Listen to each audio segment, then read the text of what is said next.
جارێکتر سڵاوتان لێبێ ئازیزان گەڕینەوە بۆ تاواکردنی بەرنامەی گفتوگۆی پایتەخت کاتەوەری سەرکیان بەرنمەیە پرسی دووبارە کاندیدکردنەوەی سەرۆکی هەرێمی کوردستانە. کاک عەبدوڵڵا پێش ناوبڕەکە کاک فازڵ باسی هەندێک مەسەلەی کرد. یەک لەوانە کە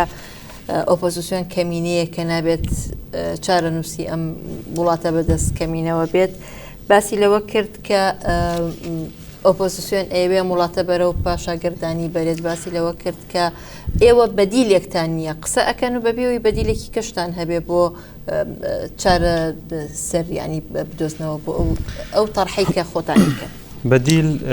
ئەم برادرانە ڕەنگە ئاگادار نەبن، دیارە ڕووی دەمیشم لە کاگۆرانە بوو کاگۆران نەڵێ بەدیلیان نییە، چونکە کاگۆران و هەموو برادرانی شەزانن ئێمە 2 ساڵە پاکێجمان پێشکەش کردووە بۆ چاکسازی بۆ گەڕانەوەی دەستور، واتە 2 ساڵ زیاتر ئێمە بەدیلی کۆی ئەم سیستممان هەیە و خسمانە بەردەستی دەسەڵات و ئەوان وەڵامیان نییە. و من لێرەوە لە کاک فازڵ و بینەرانی بەڕێزیشەکەمە حەکەم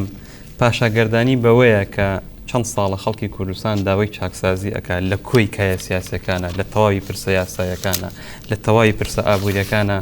دەسەڵات هەموو ڕۆژە دوایە خاو هەر جارێ بە بیان و یەک هەر جارێ و کێشەیەک دروستەکە، جارێ ئەڵێ لەگەڵ عێراقا کێشەمانێ، جارێ ئەڵێ سەقامگیری سیاسی نێودوڵەتی لەبار نییە، جارێ ئەڵێ پرۆسەی دیجلە، جارێ هەر جارێ شتێکە دۆزێتەوە هەموو جارێ پاشاگردانی دروستەکە خێرە ئەو دوو مانگە ئۆپۆزیسیۆن جارێکی تر داوای داواکاریە کۆنەکانی خۆی کاتەوە کە خۆی لە داواکاری خەڵکی کوردستان و پرۆسی چاکسازی ئەبینێتەوە کە ئێستا کاگۆرانی دیفاعی لێکە ئەم دوو مانگە بێتە پاشاگردانی بۆ ئێمە. مەسەلەکەم گرفتەکە لێرەیە، ینی برادرانی دەسەڵات ئەوڵێت تۆ بەدیلێک ئەوان سەرۆکی هەرێمەیانەوێ کاندید بکەنەوە، بەڵامیەوە بەدیلەکەتان چی؟ ئەگەر سەرۆکی هەرێمی ئێستا نەبێت بەدیلی ئەوە چی؟ ئەم وڵاتە پڕە لە خەڵکی باش، ئەم وڵاتە پڕە لە خەڵکی باش. ئێستا لەگەڵ ئەوەیان کە سیستمی سەرۆکایەتی بێ پێتان وایە کە ئەبێت ئێمە پێمان وایە هەر پێشتریش داوامان کردووە ئەبێ ئەم سیستمە بگۆڕێت و ئەم 6 حومانگی کە لە بەردە سایەبایی ئەوەی دەرفەت هەیە کە ئەم سیستمە بگۆڕی، وەک لە کاتێکی شاگەر سیستمەکە نەگۆڕێت کێڵێ ئۆپۆزیسیۆن کاندیدی نابێ چ پێویستەکە کوواوە کاک فازڵ بەشارەتی وەفدێکی گەوریان پێکێناوە ئەینێرە بن بلای لاەنە سیاسەکان بۆ ئەوەی ڕازی بن سەرۆکی هەرێم تەمەنی درێژ بکرێتەوە کەچی ئەڵێ خۆی ئاگای لێ نییە. ئەی ئێمە خۆجارێ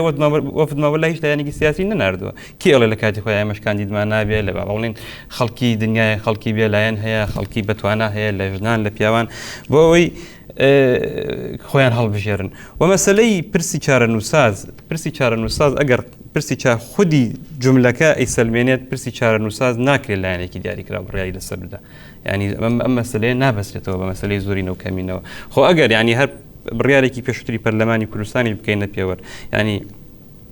پرسی چارەنووساز هێڵراوەتەوە بۆ ئەوی پەرلەمانی کوردستان بڕیایی لەسەر بدا. مەسلەی زۆرینە و کەمینە لە چ کاتێک دێتە پێشەوە؟ لەو کاتێ ئەگەر تۆ قسە لەسەر گۆڕینی سیستمی تەندروستی ئەەکەی، لەسەر سیستمی پەروەردە ئەەکەی، لەسەر هەندێک شتی لاوەکی ئەەکەی کە لە بەرنامەی 4 ساڵی لیستێکی دیاریکراوە جێ ئەکرێتەوە، ئەمە شتێکی ترە زۆرینە یاخود کەمینە بڕیایی لەسەر بدا. بەڵام ئەگەر قسە لەسەر کۆی سیستمی سیاسیە، لەسەر شێوازی حکومڕانیە، لەسەر دەستور عەقدێکی کۆمەڵایەتیە کە سیستمی سیاسی بەشێکە لە دەستور لایەنێکی دیاریکراو زۆرینە یاخود کەمینە مافی ئەویان نییە بڕیا لەسەر ئەم بابەتانە بدەن. بۆیە یاخود ئەوەی کە قسە لەسەر ئەوەکەی برادرانی گۆڕان چیان داوا کردووە؟ ئەوەی برادرانی گۆڕان داوایەکە ئەوەیە کە ئەمڕۆ بۆ پێشتر گۆڕان داوای کردو ئەمڕۆ کاک گۆڕان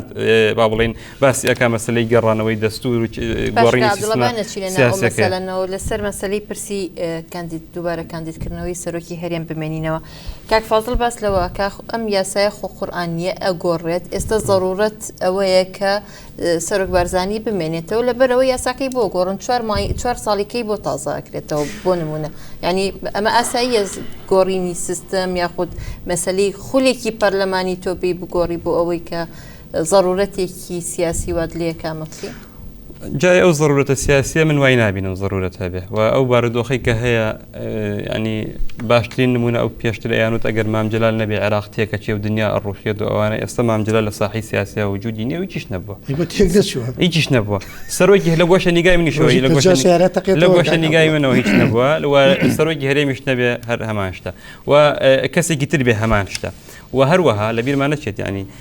کاتێکا قسە لەسەر ئەوە ئەەکەین ئەم یاسایە سەرۆکی هەر نابێت دەستکاری ئەم یاسایە بکرێ قسە لەسەر سەقامگیری سیاسیە قسە لەسەر پیرۆزی یاسایە ئەم یاسایەکێک لەو یاسایانی کە ڕەهەندی نیشتیمانیان هەیە کە بەشێکی هەرەگەنگ لە پرت لەسەر دەستور پێکەهێنێ تۆ ئەم ڕۆبێ ئەتوانی بیکەیت ئەتوانێک و کاگوەران ئاماژەی پێدا بە زۆرینە و کەمینە یاساگە و گۆر یاسایەکی عادی هەمواری بکەیت و پێشتریش زۆر شتی لەمە کراوە و بەڵام مەسەلەکە زۆرینە و کەمینە لەم بابەتە دەور نبینێ ئاسایی نییە نەخێرا ئاسایی نییە تۆ کاتێکا تۆی یاسایەک هەموارەکەیتەوە ئەمڕۆ بە سەرۆکی هەرێم ئاوێکە ڕێژی لە داهاتوو شاکی ئەڵێم جارە ئەنی لە بیرمان نەچێ هەموارکردنی ئەم جۆرە یاسایانە لە وڵاتانی دیکتاتۆرە دووبارە کراوەتەوە ینی پێشتر ئێمە بینیمان دەستوری سووریا لەبەر خاتری بەشار ئەسەد بۆ نمونە تەمەنی سەرۆکەکە بچوو کرایە بۆی بەشار ئەسەد مافی ئەوەی هەبێ بۆیە لێرەوە ناکرێتەوە یاسایەکی ئاسایی تەماشای هەموارکردنەوە یاخود گۆڕینی ئەم یاسایە بکەیت ئەمەیەکێکە لەو یاسایانەی سەقامگیری سیاسی ئەم وڵاتەی لەسەر بەندە لەبەر خاتری کەسێکی دیاری کراو کۆی سیستمەکە یاساکە کە سیستمەکەی پێوەبەندە بیگۆڕی ئەمە نابێ و لێرەوە ینی پێویستە بە شێوازێک مامەڵ لەگەڵ ئەم یاسایە بکرێت بە هەمان ئەو شێوەی کە لەگەڵ دەستورە ئاکرێت. زۆر سپاسکە گۆران مەسەلەی گۆڕینی یاخود هەموارکردنەوەی ئەم یاسایە تا چەند کاریگەری لەسەر پرسی دیموکراسی ئەبێت لە هەرێمی کوردستانە ینی تۆ ئەساسێکت بنەمایەکت داناوە ئەدەوێت سەرۆکایەتی هەرێم پابند بکەی بەوەی کە دوو خولی ئینتیخابی خۆی هەڵبژێری ئێستایی دەڵی نە با زیاتر بمێنێتەوە ینی ئەمە ئایا کاریگەری بێ لەسەر پرسی دیموکراسی من بۆ بە باشی نبینم یان بۆ بە کاریگەری دەبینم خاڵی یەکەم من پێم وایە بە هەموارکردنەوەی خودی ئەم یاسایە زەربەیەکی سیاسی گەورە دەدرێت لە خودی بەڕێز مەسعود بارزانی خۆی ینی هەر کەسێک ینی بەڕێی خۆم ینی هەندێک لە کاریگەری لە سەمەکانەکەی ئەو دەبێت ئەگەر ئەم ئیستیسنایی بۆ بکرێت ئەمە خاڵی یەکەم خاڵی دووەمینیان ئەگەر بەدیلێکی قانونی و منطقی و نزیکترمان هەبێ بۆ بیر لە بەدیلێکی بکەینەوە کە دیسان دەیڵێمەوە کە دوورترە لە بۆچوونی پارتە سیاسیەکان پارتی دیموکراتیستان پێی وایە کاک مەسعود زەڕوورە بۆم قۆناغا ڕەیەکی معتەبەرە و ڕێزی لێ دەگیرێت پرۆژەی دەستورمان هەیە دەیهێنینەوە دەیخینە ڕاپرسی کاک مەسعود بەردەوام دەبێت لە ئەگەر بابڕین دەنجی هێنا و دەن لە ناو پەرلەمانی کوردستان بەردەوام دەبێت لە سەرۆکایەتی هەرێمی کوردستان بۆ ئەم قۆناغی ئێستادا یعنی کە ڕێگایەکی نزیکە بێ بۆ ئێمە ڕێگایەکی کە بگرینە بەر کە لە کاتێکدا پرسێکی قانونیترە و پرسێکی نزیکترە لەبەر ئەو ئیدین لەسەر ئەو ئەساسا من لەگەڵ ئەوەنی من بیر لە مەسەلەوە ئەوە بکرێتەوە جگەلەوە وەک گوتم سەرۆکی وڵات سەرۆکی کۆکردنەوەی وحدەی نیشتیمانیە سەرۆکی هەموو لایەنە سیاسیەکانە سەرۆکی هەموو کەسێکە خۆ ئۆپۆسیۆن دەنجام بە کاک مەسعود نەدایە لە هەڵبژارنەکانی 25 حوت بەڵام دێها پرسیان بۆ چارەسەرکردن بردوتە لای سەرۆکی هەرێم شکاتیان بردوتە لای سەرۆکی هەرێم گلەیان بردوتە لای سەرۆکی هەرێم جێی لێگرتوونە هەندێک زار ڕەیەکی داوا بە جێوانی کردیا لەگەڵ فراکسیۆنی کوردستانی بۆ ئەنی بەڵام لەوانەیە لە ئەگەری دەستکاریکردنی یاساکە بە زۆرینە و کەمینە کاریگەری لەسەر ئەمەکانی خودی سەرۆکی هەرێم دەبێت لە ئایندەیە بەڵام بە خستنە ڕاپرسی دەستورۆ ئەم کاریگەریە نابێت من دەمەوێت قسەیەکی کە بکەم بەڕاستی یەک دوو تەوزیحی بچوو بدەم من ئێستاش دەیڵێمەوە ڕاستە برادرانی ئۆپۆسیۆن پاکێجەکانیان هەبە بۆ مەسەلەی چاکسازی بەڵام لەوانەیە لە فکری من یعنی دوو مقتەڕەحی دژبەیەکە سیستەمەکە ڕیاسیا لەوانەیە مڕەشەحیان هەبێ وە خۆی کاک عەبدوڵڵا دەرێ و پێشمان باشە سیستەمەکە بێ بە پەرلەمانی خۆ لەوانەیە هەردوو ئەگەر هەبێ لە لای بەڕێزیان بەڵام بە سەریح کامەیان ئەفزەڵترە لە لای برادرانی بزوتنەوەی گۆڕانیان لای معارەزە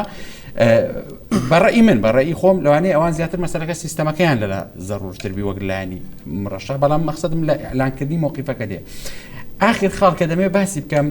کە من پێشەچی هەموو موقیفەکانی خۆم لەسەر ئەو لایەنە دیاری کرد و سەرەتاش گوتم موسسات لە هەرێمی کوردستان نییە و کەسەکان ڕۆڵ دەبینن ئەو قسەی کاک عەبدوڵڵا دەیکا من نامەوێت بێمە سەر مەسەلەی پاسەوهێنانەوە بەڵام ئەو پەرلەمانتارەکانی تەنانەت ئۆپۆسیۆنن کە لە عێراقدان باز لەوە دەکەن لە غیابی هەواڵ مامزەلال تەشەنووزەکانی یان بارگرژەکانی نێوان هەرێم و بەغداد تونتر بووە لە بەروی هەواڵمانزەرا کە لەوێ بووە ڕۆڵێکی باشتری هەبووە لە ساردکردنەوەی گرجەکاندا ئەوە پەرلەمانتارەکانی ئەودا و خودی کاک نێوشێروان خۆی کەسێکە ئێستا کە سەرۆکی بزوتنەوەی گۆڕانە ئەی خۆ قابلە لە کاگنێ شێوانیش لە ناو بزوتنەوەی گۆڕان لەوانەیە خەڵکی گەنجتر لەوانەیە خەڵکی شەهادەتاتر لەوانەیە خەڵکی ڕۆشنبیرترە بی بەڵام ئەوە کاگنێ شێوانە ڕابردوو هەیە ئەو کاگنێ شێوانە ڕەمزێکە و کاگنێ شێوانە کۆمەڵێک تەحەدایەتی هەیە ینی کۆمەڵە خاڵی گەورەی هەیە لە مێژوودا وای کردووە کاگنێ شێوان بتوانێت ئەم حرەکەی بزوتنەوەی گۆڕان بگرێتە دەست و ئاڕاستی بکات و بەڕێوەی بباتن و بەلای برادرانی بزوتنەوەی گۆڕانیش حالەتەکە تەبەیە بۆیە من پێم وایە کەسەکان لە هەرێمی کوردستان لە غیابی موسسات لە پارتی لە یەکێتی لە گۆڕان لە ئەوە هەر کەسەمان بای خۆماندا بە شێوەیەک لە شێوەکان ڕۆڵیان هەبووە ینی خۆی دائیمە جیاوازی گەورە لە نێوان شەرق و غەرب ئەوەیە لە غەرب موسسە خۆی مهمە کەسەکە هەر کەسێک بچێتە ناو ئیمکانیەتی هەبێ نەبێ موسسەکە گرنگە ئەم کەسە بەڕێوە دەبا بەڵام لە لای ئێمە موسسەکان لاوازن کە بەڕاستی ئەمە ڕخنەیەکە کە ئێمە وەک یەکێتی و پارتی کە زەڕۆرە لە خۆمانی بگرین کە هەنگاومان نەناو بۆ ینی هەنگاوی سەریعمان نەناو بۆ بە موسساتکردنی هەرێم بەڵام لە هەرێمدا دائیمەن کەسەکان ڕۆڵی گەورە بە موسسات دەجێرن ئەمە یەکەم هەنگاو نییە بۆ ئەوەی کە کوردستان بێ بە موسسات تۆ یاسایەکە داناوە بۆچی جێبەجێ ناکرێت بەتەشید من بۆیە من باسم کرد یەکێک لە هەنگاوی گەورەی موسساتی بریتە لە بوونی دەستور کە دەستورت هەبوو محکەمەی دەستوری دەبی کە محکەمەی دەستوریت هەبوو دەستوریەتی قوانینت دەبی ڕقابەی دەستوری دەبێن پێویست ناکە باسی هەموو ئیجابیاتی حاڵەتی دەستور کاک فازڵ ینی تۆ زۆر تەرکیز لەسەر ئەوەکەی کە ضرورەتی سیاسی وە ئەکات کە هەموو لایەنە سیاسەکانی هەرێمی کوردستان پابند بن بەوەی کە سەرۆکی هەرێم بمێنێتەوە لە پۆستەکەی خۆیدا جۆرج واشنتن کاتێک کە بۆ یەکەم سەرۆکی ئەمریکا دوو ویلایەت ئەمریکای گرتە دەست بۆ ئەوەی ببێتە نمونەیەکی باش لە وڵاتەکەیە لە دوو ویلایەت زیاتری نەکرد بۆ جاری سێم خۆی کاندید نەکردەوە کە ئێستا پێوترێ باوکی وڵات لە ئەمریکا کە تەقدیرێکی وا گەورەشی هەیە لە کاتێکدا کە ئەمریکای بەجێش ئەمریکا کە معڕەز بوو بۆ ئەوەی کە جارێکی تر تووشی شەڕ بێتەوە فەڕەنسیەکان بێت دایگیری بکاتەوە یعنی پێ دوان نییە ئەگەر ئێستا سەرۆکی هەرێم خۆی کاندید نەکاتەوە ینی کارێکی باشتر بێت لەوەی کە خۆی کاندید بکاتەوە من هیوادارم تێگڕای خەڵک لەوە بە ئاگا بن چونکە لە ڕابردوو جەنابی سەرۆک بارزانی بە خاترانە نەکراوەتە سەرۆکی هەرێمی کوردستان و ئێستاش ئێمە نامانەوە بکرێت بە منەت نەبەسەر جەنابی سەرۆکەوە نەبەسەر پارتی دیموکراتی کوردستانەوە ئەمە ئەبێ من پێشتری شارەتم پێکرد ئەمە ئەبێ ضروریاتی وەزع سیاسیەکەی ئەمڕۆی کوردستان ئەوە بخوازێ چونکە لە حربی عالەمی یەکەم رامسفیلد بۆ سێ جار کراوە بەسەرەکی ویلایەتە یەکگرتووەکانی ئەمریکا واتە 12 ساڵ سەرۆکی ئەمریکا بڵێ 12 ساڵ سەرۆکی ویلایەتە یەکگرتووەکانی ئەمریکا بوو یان ئەوەی کە جەنابەت ئیشارەتت پێکرد ئێمە یان کاک عەبدوڵڵای شارەتی پێکرد بەڕاستیەکەی ئێمە لەم دەستورە یان لە هەر کاتێکی ترا من پێشتری باسم کرد ئەوە لە چەند کۆنگرەی پارتی دەرگا لە جەنابی سەرۆک دەگیرێت لە بەرەوەی منعی ئەو دەکا جارێکی تر بێ مەسئولیت بکاتەوە سەرۆکاتی پارتیش بکە وا نەزانن جەنابی سەرۆک زۆر ئاشتی مەسئولیەتە لە وتارێکیا لە نەورۆز باسی لەوە کرد کە جارێکی کە خۆی کاندید ناکاتەوە ئەزانی چۆنە من ئێستاش دەڵێم حتا ئێستای جەنابی سەرۆک بڕیاری نەداوە خۆی کاندید کاتەوە بەڵام ئەوە من ئەڵێم پرسە سیاسیەکەی ئەخوازیێ جەنابی سەرۆک بۆ جارێکی تر سەرۆکی ئەمەرە بێ لە ساڵی ڕابردوو جەی گارنەر لە مقابلەیەکە لە ڕۆژنامەی ڕوودا و ژمارە بەرواری ڕۆژنامەکەم لانێ بەڵام بە تاکید ڕۆژنامەکەم مەملایە ئەڵێ بۆ چەندەیەکی تر زەرورە سەرۆک بارزانی سەرۆکیم هەرمە بێ لەبەرەوەی کۆمەڵێک پرسی سیاسی هەیە بۆ یەکلا دەکرێتەوە یعنی ئەمە خەڵکی بیانی ئەم حقیقەتە دەزان و دەیڵێن ئەجەب بۆچی ئێمە ئەبێن لێرە ئینکار بکەین لەوەی سەرۆک بارزانی کە کار بۆ ئێمە بکە کار بۆ یەکلاکردنەوەی پرسە سیاسەکانی ئێمە بکە لە هەرێمی کوردستان کار بۆ بەدەستێنانی ئەو دەستکەوتانەی تر بکە بە پاڵپشتی هەموو حیزب و لایەنە سیاسیەکانی تری کوردستان ئەڵبەت چونکە من ناڵێم تەنها جەنابی سەرۆک هەموو شتێک دەتوانێت بکە بە پاڵپشتی وەکو ئەو ئەفم کەیت خوا باو جملێتەوەکەم وەکو ئەو پاڵپشتی کە لە ڕابردوو کراوە ڕاستە کۆمەڵێک گلێ و گازەندە هەبووە حەڤەی شوبات هەبووە کۆمەڵێک ڕخنەیش هەبووە و لە هەمان کاتا لەگەڵ ئەو هەموو گلێ و گازەندە و لە کاتی ڕووداوەکانی حەڤەی شوباتیشە دەتوانم بڵێم جەنابی سەرۆک نەک تەنها وەکو سەرۆکی هەرێم وەکو باوکێک تەعاملی لەگەڵ هەموو ڕووداوەکان و هەموو لایەنە سیاسیەکان کردووە زۆر لایەن هەبوو نهاتۆتە لای سەرۆک جەنابی سەرۆک ڕۆیشتەوە بۆ لای بۆ ئەوەی وەکو بڵێ پەرکێشی ئەوکا ئەو عیلاقە مەندی و هاتوشەیە دروست بکە و لە هەمان کاتا جەنابی سەرۆک زۆر کات دەستی لە ئیستیحقاقی پارتی هەڵگرتووە بۆ ئەوەی یەکماڵی و یەکهەڵوێستی و یەکدەنگی کورد کورد دروست ببێ بەڵام دەتوانم بڵێم لە سا 1970 ئەو یەک دەنگی کورد دروست بووە و بۆتە جێگەی ئومێدێک و دڵخۆشیێک بۆ ئامینەتەوەی کورد بۆیەکان من ئەوەی کە ئیشارەتی پێدەدەم مەسەلە زەروریاتە سیاسیەکەیە نەک جەنابی سەرۆک پێشنیاری کردبێت. یەک پرسیار بکەم ئەگەر ئێستا سەرۆک بارزانانی لە پۆستی سەرۆکاتی هەرێم نەبووە ئێستا بەلای تۆ ئاسایی بوو کە ئەو کەسی کە لەوەیە خۆی کاندید بکاتەوە؟ من بەتەکید بەلامەوە ئاساییە یاساکەشتان بۆ گۆڕی کە بۆ بەڵام یەکشت من ئەڵێم من ئێستاکێڵم جەنابی مام جەلال هەچەند بەداخەوە لەسەر جێگەی نەخۆشخانەیە وەرە کەسێکی تر ئەمە من نایڵێم عەرەبەکانی ڵێن ئەڵێ بێ مام جەلالی نەک بە عێراقەوە بە عامی ناوچەکەەوە دیارە یعنی ئەمە کفرە من ئێمە ئەم قسەیە بکەین کە مام جەلال کەسایەتێکی سیاسی بۆ ڕۆڵێکی کارای لە پرسە سیاسیەکانی عێراقدا هەبووە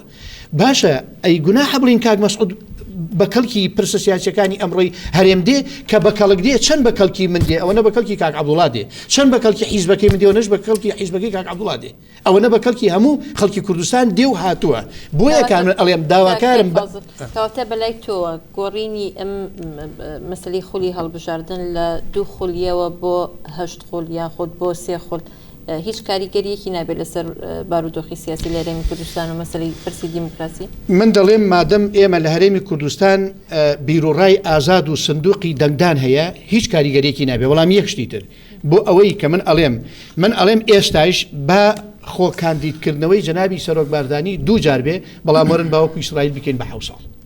زۆر ئاسایی با بکرێ بە 7 ساڵی هەر ساڵی کردووە تەنها پرسی دەنگدان بەسە بۆ ئەوەی کە بڵێ دیموکراسی لە وڵاتێکا بەرقەرارە جەوهەری دیموکراسی پرۆسی دەنگدانە بەڵام دەنگدانێک نەکۆگەی کوردستان دەنگدانێکی نەزیه کە خەڵک ئازاد بێ بە ئازادی بڕوا گوشار نەبێ پارە و دەمانچەدا بەش نەکرێ کۆمسیۆنێکی سەر بەخۆ هەبێ ینی ئەوە جەوهەری ڕۆحی دیموکراسی هەڵبژاردن و با بڵین پرۆسی دەستاوردکردن دەسەڵات ینی کەواتێسە لەم مەسەلەیەت پێت وایە کە ئەم دەسەڵاتی هەرێمی کوردستان ناوێت واز لە دەسەڵات بێنێ یاخود دەستا و دەستکردنی دەسەڵاتی بەلایەوە کارێکی ئاسان نییە بۆیە داوا ئەکرێت کە خولی بۆ درێژ بکرێتەوە یاخود ئەو ماوە زەمەنیە دیاریکراوی شێوازی هەڵسوکەوتی دەسەڵات ئەو ئاواتی کە دەسەڵات هەیەی ئەمەمان پێڵێ تەفسیرەکەی ئەمەیە ینی من جەخت لەسەر ئەوە ئەەکەمەوە لەناو پارتیا لە ناو یەکێتیە لەناو گۆڕان و حیزبە ئیسلامیەکانە لەناو خەڵکی سەربەخۆوە چ لە ژن چ لە پیا و خەڵکانیەکان ئەتوانن کە ببن بە سەرۆکی هەرێم و کاری باشتریش بکەن ینی تۆ ئەگەر بتەوێت ئەم وڵاتە پێش بکەوێت ئەگە بتەوێت دەرفەتی ئەوە بڕخسێنی خەڵکی تازە پێ دەبێشەوە ئەبێ ڕێگە بدەی خەڵک هین کە ئەنج قسە لەسەر هینە ینی من تێ ناگەم کاک ببوورە سروخان ڕوخسەتەیە ئەو کەسە لەکوێیە کە کاک عەبدوڵڵا کاری باشترەکە چونکە ئەوە خەباتی ئێمە 7 ساڵە بەردەوامە لە ئینتیفاازەوە دەستمان پێ نەکردووە یان لە 2009 دەستمان بە کاری سیاسی نەکردوێ مە کاک عەبدوڵڵا ئەو کەسەی کە لە جەنابی سەرۆک باشترەکە لەکوێیە تا ئیسا ئەبێ محەممەد مەهدی بێ محەممەدی مەهدی واللهی لەو بازاڕ لە خەڵکی باش یانکانە پڕە لە خەڵکی باش ینی و لە بیریشمانە چێ کاک فازڵ ئێمە ئیمڕۆ لە قۆناغی هینانین لە قۆناغی شەڕی چەکداریانین لە قۆناغی خەباتی سیاسی مەدەنی دیبلۆماسیین یەک دنیا خەڵکی باشمان هەیە شەهادەی گەورەی هەیە پسپۆرە و ئەم وڵاتە ئەتوانێت با بەڕێوە و اینجا لە بیریشمان نەچێت ئەگەر هەر وەکو کاک گۆران باسی کرد ئێمە لە قۆناغی شاخ ئێستا لە قۆناغی دروستکردنی دامەزراوەین دامەزراوەش بە یاسا ئەبێ ئیترە لەوە تێپەڕیوەیت گرە لەسەر ئەوە بکەین کێ سەرۆکی هەرێم و کێ سەرۆکی هەرێم نییە ئێستا ئەبێ یاسا دامەزراوەکان دروست بکە و خەڵک بێت و بڕوە ینی ڕۆژ کاک عەبدوڵڵا یعنی کاک فازڵ زۆر بە ڕاشکایی باس لەوەکە کە ئەم مەرحەلەیەم قۆناغی ئێستا پێویستی بەوەیە کە سەرۆکی هەرێمی ئێستا بمێنێتەوە باشە ئێوە بۆچی یعنی ئەم جارش ئەو ڕێگایە خۆش ناکەن کە سەرۆکی هەرێم بمێنێتەوە یعنی بۆچی وا نیگەرانن لەم پرسە نیگەرانین یاسا ڕێگە نادا یاسا ڕێگە نادا ینی چی بکەی ئاسمان بەرز و زەوی سەخت یاسا پێشێل ئەەکەی تۆ دی لەبەر خاتری کەسێک سەروەری ئەم وڵاتە ئەگە ئەو تۆزە دیموکراسی کە هەیە ئەگەر تۆز خاڵێک سەروەری یاسا هەبێ ئیخیتە ژێر پێوە لەبەر خاتریەوەی کەسێک هەڵبژێری ینی ئێمە بۆچوونەکە هەڵەیە لە بنەما ینی تۆ ئەبێ لە سەرۆکی هەرێم زەڕورتر سەروەری یاسایە دامەزراوەیە دەوڵەتداریە ناکرێت لە بەرخاتی شخصێک پێم وت یعنی پەیامەکە ڕوونە تەنها لە وڵاتانی دیکتاتۆرە دێن یاسا لە بەرخاتی کەسێک دانن ئەگەر نا یاسا بە بڵێن تەبیعەتێکی عامی هەیە بۆ هەمووان دادرێت ئەمڕۆ ئەوەی کاک مەسعود کردوێتی کە لە گۆشەنیگای کاک فازڵ بەشارەتیە شتێکی باشی کردووە کە بە بڕای من یەک دنیا کەم و کورتی هەیە ئەشێ بیانی دوبیانی کەسێکی تر بێت لەو باشتر بکە ئەنی بۆیە من بە گومان بین تاقیتان کردوێتەوە ینی زۆر سپاس کاتم نەمەوە با دو قسە بم بە کاک گۆرانەگەر من پێم وایە قۆناغی هەرێم ینی بە بەردەوام ئێمە لە بابڵێ هەنگاونانی بەرەو دیموکراسی و پێم وانە لە هەر شوێنێک ئینتیخابات هەبێ بەمانای دیموکراسی هەبێ بەڵام مەرجە لە هەر شوێنێک تۆ کە ینی دەبێت دیموکراسی کاتێک قسەی لەسەر بوو ئینتیخاباتە بوو بەڵام کە ئینتیخاباتە بۆ مانایە دیموکراسی بێ بەڵکو گرینگە ئینتیخابات بەو ستاندەر و پێوەرانە بکرێ بەڵام ئەوەی کە من ئەو ساڵ دڵم پێخۆشە پێم وایە هەنگاوێکی گەورە دەبڕین وەک هەرێم ئەگەر بتوانین ئینتیخابەکان وەک ئەوەی کە ئێستا دیارە لە کاتی خۆیان بکرێ ئەمە قۆناغێکی گرینگە ئەمە خاڵێکە جێگەی دڵخۆشیە دوو من پێم وایە کاک مەسعود لە هەڵبژاردنەکانی ڕابردوو یەکێتی و پارتی بە هەردووچیان لە لیستی کوردستانی 159 دەنگەکانیان هێنا تەنها بە تەنها سەرۆکی هەرێم 170 دەنگەکانی هێنا ئەمە با بڵێن مێژوویەکە بۆ سەرۆکی هەرێم کە 170 دەنگەکانی خۆیان هێناوە بەڵام پێم وایە ئەم بۆی پارێزگاری لەو ڕێژەی دەنگە بکرێ ببێ بە مێژوویەکی دیار بۆ سەرۆکی هەرێم باشترە ئەم یاسایی هەموار نەکەینەوە باشترە دەستورەکە بخینە ڕاپرسیەوە لە ڕێگەی دەستورەوە بتوانێت خۆی هەڵبژێرێ چکە من بەبەڕای خۆم ئەگەرچی من لەوانەیە نەتوانم لە باتی هەموو جەماوە قسە بکەم بەڵام هەندێک ینی پێشهات دەبینی لەوانەیە ئەم نسبەیە نەگاتەوە ئەو ئاستەی کە لە هەڵبژاردنەکانی ئایندە هەیە بۆ احتیفازی ئەمە بۆ چارەسەرکردنی حەلانە بۆ تەوافقی نیشتیمانی دەکرێت ئێمە لە دوا قۆناغدا هیچ ڕێگرێک نەکەین لە هیچ کەسێکە بۆ ئەنی کێشەکان لە شخصەوە بگوازینەوە بۆ سیستەمەکە بکەین بە پەرلەمانی و هەموو کەسێک دەتوانێت خۆی کەواتە بۆچی ئەوە ناکەنیەوە بۆچی هەوڵنان لە ڕێی دەستورەوە من هیوادارم ئەوەی کە کاگۆرانیش دەڵێ جەنابی سەرۆک ئەوە بک بە مێژوویەک بۆ خۆی منیش دەڵێم با لێگەڕین خەڵکی کوردستان جارێکی تر بڕیار چونکە بڕیار لەسەر جەنابی سەرۆک یان ئەم جارە لەو 170 زیاتر دێنێتەوە یان دەنگێک دێنێ بۆ خۆی بڕیارەدا هەتا ماوە مەسئولیت نەکا بۆ ئەوەی ئەو شەرعێتە بگەڕینەوە بە خەڵکی کوردستان دەستخۆش زۆر سپاسی ئامادەبووتانەکەم ئازیزان تا بەرنامەیەکی دیکە و گفتوگۆیەکی دی هەر شاد بن خواتان لەگەڵ